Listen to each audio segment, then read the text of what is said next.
we are talking with Nicole Hellenbrand, writer, producer, and host of the podcast series Working Girls Don't Gatekeep. Nicole is a self-taught nutrition enthusiast who's found relief from a skin condition by learning how foods affect our entire health and well-being. We're excited to hear Nicole's journey and how local, homegrown foods are what's best for overall growth and development, especially in children. Welcome, Nicole. So excited to hear your healing journey and insights on nutrition and well-being, especially as it relates to children. First of all, I love to start my podcasts with a question that's very near and dear to my heart about literacy. What was your favorite childhood book, and can you tell us why? I think my favorite childhood book was The Rainbow Fish.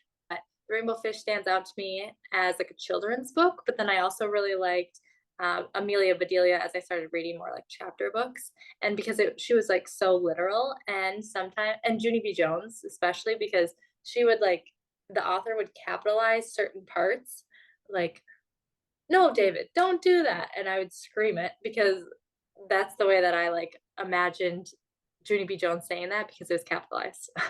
I love it. Yes, we had lots of fun reading Junie B. Jones for sure. And Rainbow Fish was always one of your favorites as a little girl. You loved the pictures and the sparkles and the fish. And it was just, since you're such a lover of the ocean and sunshine in Florida, I think that really resonated with you right off the bat from being a little kid. So yes, and I'm so happy that you're joining us today. Nicole is my daughter and she's the light in my life. So happy. Thanks, Nicole. Okay, yeah. So can you please share a little bit about your healing journey with us? What led you to become so knowledgeable about food and how it relates to health and wellness? Sure. So I think something that I've grown up with basically my whole entire life is I know that I can't have dairy and I can't have nuts. So those are two introductions to kind of my alternative world. And then what really kicked things off was about 3 or 4 years ago, my eczema came back, and it came back really bad. And I knew I wanted to take an alternative approach to healing my eczema. And I knew that there was alternative options other than just the steroid cream. I think for my whole life I've had spouts of eczema, and it would come up maybe in small little patches on the common spots that most people have it. So, behind your knee, in between your elbows, right behind your neck, things like that. Those are really common spots for eczema to show up. And ironically, maybe not ironically, actually, now of how much I know, those are lymph drainage spots. So that's very common for stagnant lymph to be stuck. And if your lymph can't process and eliminate appropriately, it's going to find the third way to do it, or the next best way, which often is the skin. And the skin is your third elimination pathway, also called the third kidney. So if your two kidneys are blocked, then all of the sewage in your body, or everything that you want to eliminate, needs to come out another way. So my body was kind of working on overdrive. I was probably 26 at the time, something like that. And I basically had 26 years of buildup that wanted to come out and didn't know another way. So my eczema got so bad, it covered my whole entire body. I had rashes in my back. I would sometimes scratch until I'd bleed, and then those would become scars, and it would show up on my face and my eyes, and I was really embarrassed to wear any clothes that would show my skin. And then obviously my face, I wore fake glasses to hide how swollen my eyes were. I was honestly miserable. I didn't want to be touched. It was affecting my everyday life. So at a certain point, I had tried on my own to try and heal this alternatively and holistically. But I got to a point where I was like, this isn't working. Give me the steroid cream. Yeah. So I saw a doctor, and I knew that I was just going to use it a little bit, but I wasn't going to be hooked on it, because that was definitely not my MO. Well, the body and the skin had other plans.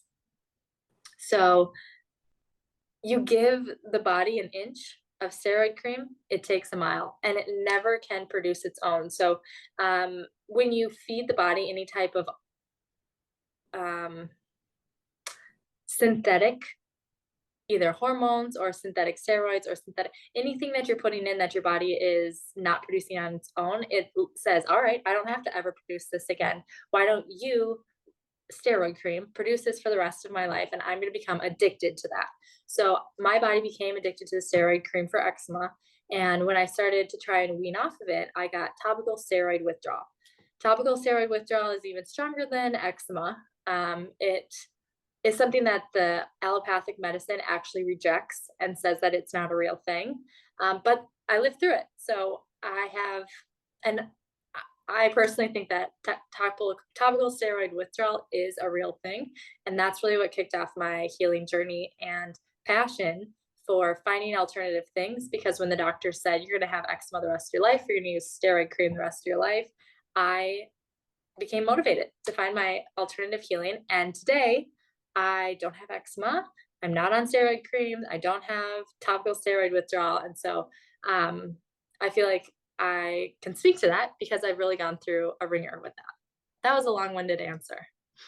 No, I think it's so important to find out how you become such an expert on nutrition and how you had to go through your own journey to kind of get here and how you have so much to share with all of us. Because I have to say, as your mom, I need a lot of work on in that area too. So really proud of you, and love to see that you're healthy and happy and feeling your best. So thank you. Yeah, and I think that eczema is actually really common in kids as well. And I'm sure that there's some moms out there who have seen it in their babies. And I think a motivating factor for me to eliminate it is because I thought that I would pass down my eczema to my future Mhm. children. And so I was motivated also to like fully clean it. But if there are moms out there whose kids do have eczema, or maybe you do too, I think it's important to not ignore it. So something that I learned along my journey is that eczema, allergies, and asthma are all connected. So a lot of the times, if you have one, you may have another at the same time, or it will manifest in 5, 10, 15 years. A lot of times, kids who have asthma and never gets fully treated, 10 Mhm. years later, when they become adults, they get severe eczema. It's exactly what happened to me. I had asthma my whole life. I treated Mhm. it by doing steroids on nebulizers and steroids and inhalers and things like that. Never actually treated it. I just quote unquote outgrew it. That's super common. You never actually outgrow it. It's still in your body and active. And because you're a kid exposed to steroids, the next time you go on to steroids, like I did at 25, I became extra addicted. And it's not like a mental thing. It's more of like a body remembers the addictiveness of the steroid in the nebulizer that I used to take as an asthma, knowing that that would quote unquote solve it or stop it for now. So when I had to use it as an eczema with my eczema as an adult, I think it was more impactful. So I'm saying this more as a warning that if you are a mom and you're using steroids for your kids, like do not shame yourself. Absolutely not. Do what you got to do. But at the same time, there's consequences, and the body does remember things that we put in ourselves as young people. Oh my gosh. Yes. Cheering. Yes. Thanks, Nicole. So I think I kind of answered the question already, but thinking about how has this path changed your understanding of nutrition and the connection to mind body wellness? I feel like you're already, off and running with that topic, but is there anything more that you would like to add to that or? Maybe I'll just start from where I learned all my healing because I'm not technically like formally trained. I didn't go to any classes or anything, but I spent 3 or 4 years actively dedicated to healing this with alternative medicine practitioners and um, honestly, people across the board. So I understand the connection of mind, body, and spirit. And um, Chinese medicine actually opened my eyes to a lot of understanding to where things were coming from. So each organ in Chinese medicine, we believe that each organ holds different emotions. So eczema is in the kidneys, but asthma is in the lungs. And kidneys, I have to look this up, but I want to look it up because I think it's always interesting and it's pretty easy to find. So I just searched Chinese medicine emotion in the kidneys, Mm-hmm. and then you can see which emotion it's supposed to be connected to. So let's see, kidneys is fear, spleen is worry, heart is joy, sadness and grief is lungs, and anger is the liver. So when we start to understand where some of the root causes are coming from and we can connect it back to some of these main organs, then you really start the emotional work on things. So like I said, kidneys, my kidneys were full and not able to drain. So connecting back to Chinese medicine, that has fear, that holds fear.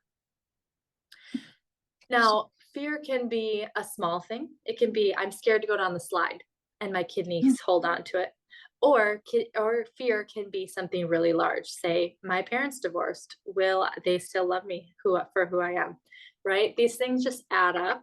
And as kids, we are given all of the emotions that an adult is also has, but with no tools in our toolbox to try and fix them or to work with them. So when I'm scared at the top of the slide and the kids behind me are like pushing me down, well, I don't know how to work through the emotion of fear.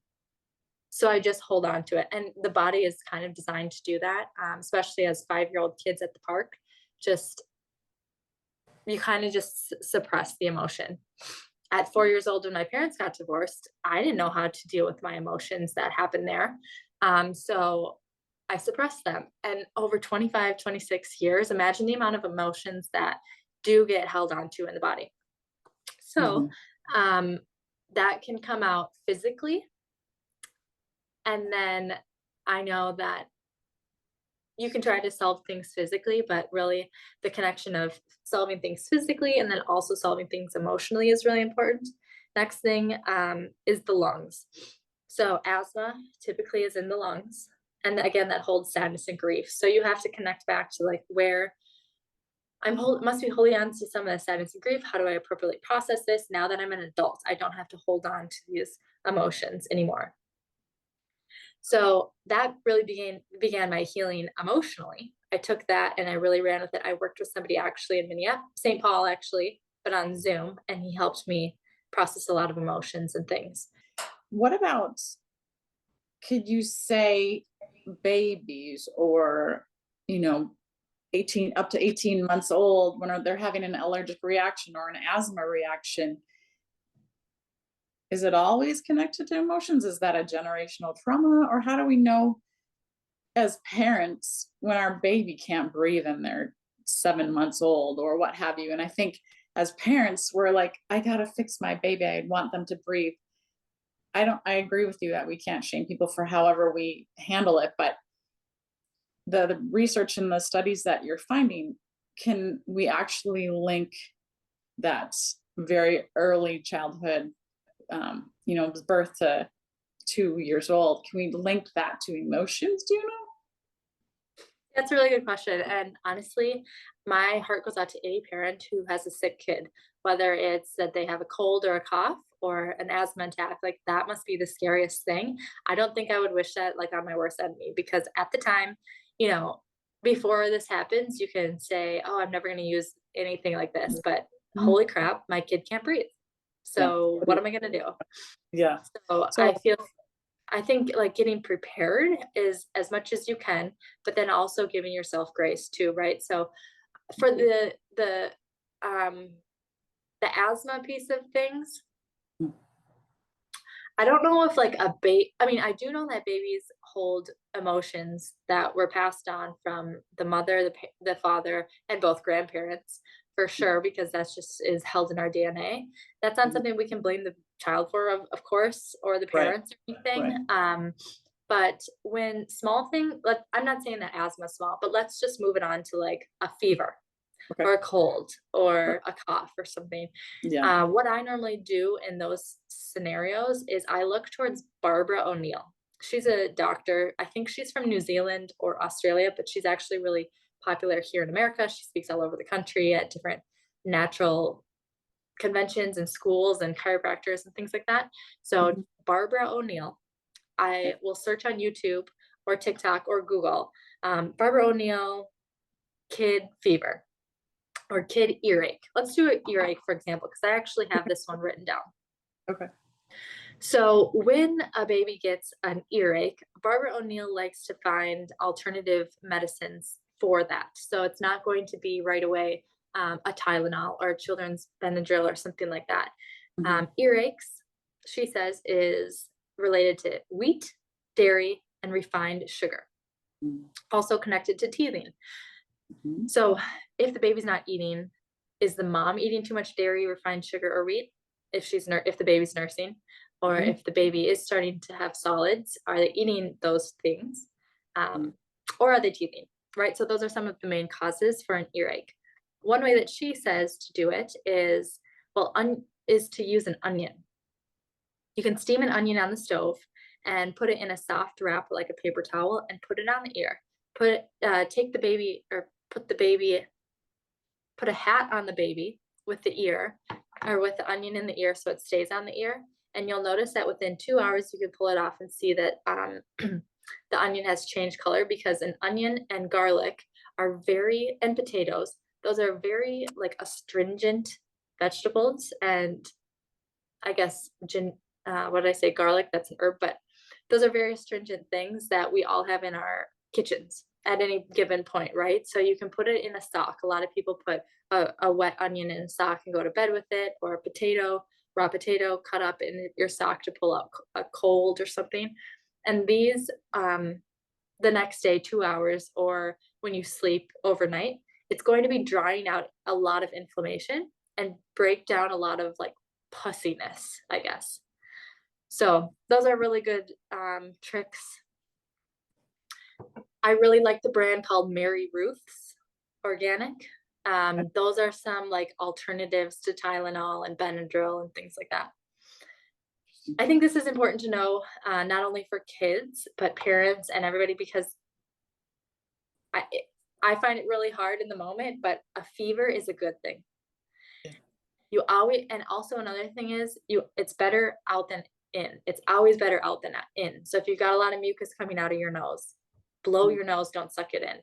Let it all drain out as much as you can. Virus stays in your body. So if you've got a fever, it sucks, but lay down, stay in bed the whole day, because it's really exhausting to your body to do anything other than fight everything in your body plus the fever. So when the fever kicks, most of the time it's overnight when you're sleeping, because that's when your body does the most healing. You'll get the shivers, and then you'll be done. So What are things people may be unaware of when it comes to the impact food and nutrition have on our well-being? honestly, keeping it as simple as you can. Like, there's so many recipe books and things that are like 12 ingredients to make a dinner.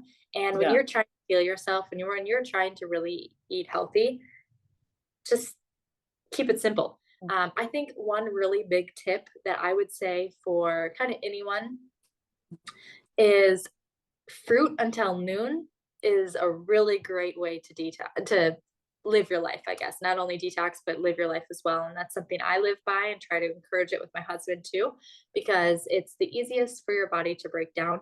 And right in the morning, you're breaking your fast. And so if you can have a simple food like a fruit, and keep it going until noon, that's so easy for your body. I always start with a glass of tepid lemon water. You can put Celtic salt in the glass of lemon water, or just right on your tongue if you'd like as well. That's really going to help remineralize yourself, especially after a night of sleeping. You do oftentimes lose some of your mineralization, and all of our water is chlorinated and filled with fluoride. So it does take out some of our minerals. So to remineralize your water actually will help hydrate you. Water alone can't hydrate ourselves, so that's why I encourage watery fruits like melons, berries, etc., to supplement to your water. One of my favorite ways, again, also is coconut water. You can buy little cartons at Costco in the non-refrigerated section. They're not too expensive. But adding those into your smoothie instead of just your tap water is a great idea. Um, since I said tap water, do not drink tap water as much as you can. Try not to. Um, I mean, I never really even wash my fruit with my sink water. I do have a Berkey. I'm not going to say that's the best thing in the world, but I think it's just a little bit. It's got to be more filtered because Yeah. I see what it takes out of the water. So If we can touch a little bit about organic food, I know my generation, we hear the word organic and we're like, oh, that's so much, it must be so much better. But then you can break it down and say, well, what's the cost differential? How do we know that the organic food that has a label organic is really organic? And do you think there is a big difference between organic food and regular food? yes, short answer, yes. Yeah. I will sacrifice buying new clothes, sacrifice buying makeup and hair and going out to dinner so that I can purchase organic for my family. I know it's not accessible all the time, but if you can make priorities, like I would put that first. A lot of the issues that we're seeing today in terms of like brain fog, celiac disease, gluten-free or gluten intolerances, different types of IBS, colitis, all these things, Mhm. it's because of the glyphosate on the non-organic foods. Our gut lining is, you've heard of a leaky gut. A leaky gut comes from non-organic foods because of the pesticides and the chemicals that are put in the foods that we ingest. Our gut lining acts as like a barrier and a fence, kind of like if you were to picture like a cell wall. However, that lining is as thin as a hair. So Yeah. it's very strong, but it also, once it's broken through something strong, that like a chemical that should not be in our bodies, then that allows The top. leaking into the rest of your body where things should not be. And we don't always know exactly where our food comes from, which, to be honest, that's a macro issue that we can't really solve. I live in Florida, so I am able to get a lot of fresh fruits and vegetables at my farmer's market. I go twice a week and I know my farmer. That's pretty rare. And obviously I can't get everything there, but I try to plan my week around what's available from my farmer. There's a great one in Prior Lake. His name is Matt, and I'm going to shout Spring Lake Farm. That's his name.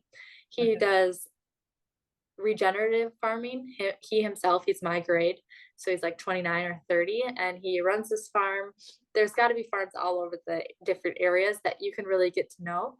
And once a week, you go pick up your food, and you've got like an abundance of vegetables. You can also break it down to only once every other week if it's just you or you and a spouse instead of a bunch of kids and things. So that's honestly the ideal. We can't get there every time. So organic is our next best option. Especially, I mean, if you can think about that, you cannot wash off pesticides, then you can start to choose which foods I guess you can prioritize. So think of like a banana, it has a peel on it. You don't eat the peel. So I guess you could get a non-organic one. It's still going to be potentially genetically modified, which we don't want. So that's never going to be washed off or, Yeah, can't change that. yeah, you can't change that. But like a berry, every Mhm. single time you should be getting organic. If it's $9 for a little carton of raspberries, that must mean that they're not in season. Can you switch over to blackberries instead? Because obviously it's not really conducive to buy a $10 pint of raspberries. So I don't. I will switch to a different type of berry that week or that season, or maybe I just in the middle of the winter, sometimes I buy frozen fruit and then I set it out to thaw, and then it's good. So I can buy a huge bag of organic frozen fruit, which I actually really love organic frozen fruit, vegetables and fruit, because it's picked right away when Fresh. it is fresh, or excuse me, ripe, Right. and then they freeze it. Where all other foods are picked and then when they're not ripe, and then they ferment. Banana is the only one that continues to ripen. Otherwise, all food and fruit and vegetables are picked pre-ripe and then ferment as they go to the grocery store. Yeah. That's why frozen vegetables, frozen fruit is a really great option, and you just let the fruit thaw. A couple hours later, you've got like for my mangoes, I love buying a huge bag of frozen organic mangoes. An hour later, they're cold and thawed. That's good. That's good information, because I think that helps address you know, if parents are in a hurry and they have lots of little kids and they're like, oh my gosh, I need to do something quick. Um, then they reach for what's simple or what's around, and they need to make something right now for their kids. Some kids get hangry and they need something, they need a snack right now. And um, I think that what you're saying is, buy what's in season, have that in your freezer. You can take that out and thaw it. And another thing, I like what you're saying about cost, because sometimes cost can be prohibitive for parents. When you're new parents and you have all the things that else you have to get for babies, just for them to survive and grow. You have to start saying, well, how do I make this budget work? How do I fit this in? So I appreciate, maybe it's a Costco or maybe it's somewhere else where you get the bulk things and you pay a little bit less. But I love cuties, those little oranges that you can peel. I love those because first of all, they don't require a cutting board and a knife, so you're not having to clean anything. So that's really easy. Second, they fit easily in a lunchbox, so you can pack it. Most kids can do it themselves. Otherwise, you can just like peel the orange, put it in a little container, and send them to school with that. Um, I don't think they even have to be refrigerated. Like they are such an easy trick because they're shelf stable, easy to use. You don't need a knife and a cutting board. So that's an easy one. They're typically always accessible at the stores. Another one, what else? Smoothies. I love smoothies because you can kind of hide a lot of stuff in there. That's what I drink most days for lunch. A lot of times for breakfast and sometimes for lunch as well. And let's see, bananas are easy. Grapes. I love to buy organic red grapes and then clean them and have them in a container. This is bad, but here's mine. And I'm traveling this week, so I have them in a Ziploc bag, which isn't the best, but it's, doing the best I can because those are organic red grapes. And there's so much knowledge here to digest for people to really start, making little changes that can add up to big things. If you had to give them one or two things to start out with or to focus on, what would be that? Okay, let's just start small. What is the one thing or the two things that you would do to start changing habits for both yourself and your children? Yeah. Number one, get rid of fragrances. That is Scentsies, anything you plug into the wall, maybe those like Christmas tree things in your car, Febreze, scented dishwasher stuff, scented soap, scented laundry detergent. Eliminate that. Please remove everything there. My number one thing with that is like a really good air freshener is opening the windows. So I also say on the first day of every season, you have to open all the windows. Let all the stagnant energy from the past season out. Let all the new energy from spring or summer, or whatever season we're turning into, in by opening the windows. So that's my first thing. Get rid of fragrances. Okay. I want to share a few resources that I think that I've really helped.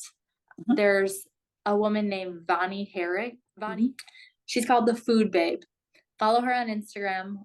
She's frequently trying to make reforms in the fast food industry and just warn us of food labels and things. And she's really taught me a ton. She has a great book out called Food Babe Family. That's a really good one for moms and parents, I think. Okay. Follow her on Instagram and TikTok or whatever. And then Barbara O'Neill, she's my favorite. And Carrie Drinkwine, especially if you're in the Minneapolis area. She actually has a clinic that you guys can go to as well. And don't give up. It's just a lifetime, and all of the rewards, every choice you make can really be beneficial and give you a lot of rewards. So healing is possible, healing is optional, and suffering is also optional. So that's good. That's amazing. Nicole, thank you so much for sharing today. Just a snippet of where things are headed for having healthier kids. I really appreciate your knowledge and the work you have done for yourself. And your kids are worth it. Your kids are so worth it. You have given us lots to think about and lots to start changing, just little things, small things at a time. So thank you so much today for joining us. Yeah, I'm so glad you have this, and of course, people can reach out to me too. Yeah, how do they reach And you? Like, what's a good way for them to reach you? They have questions.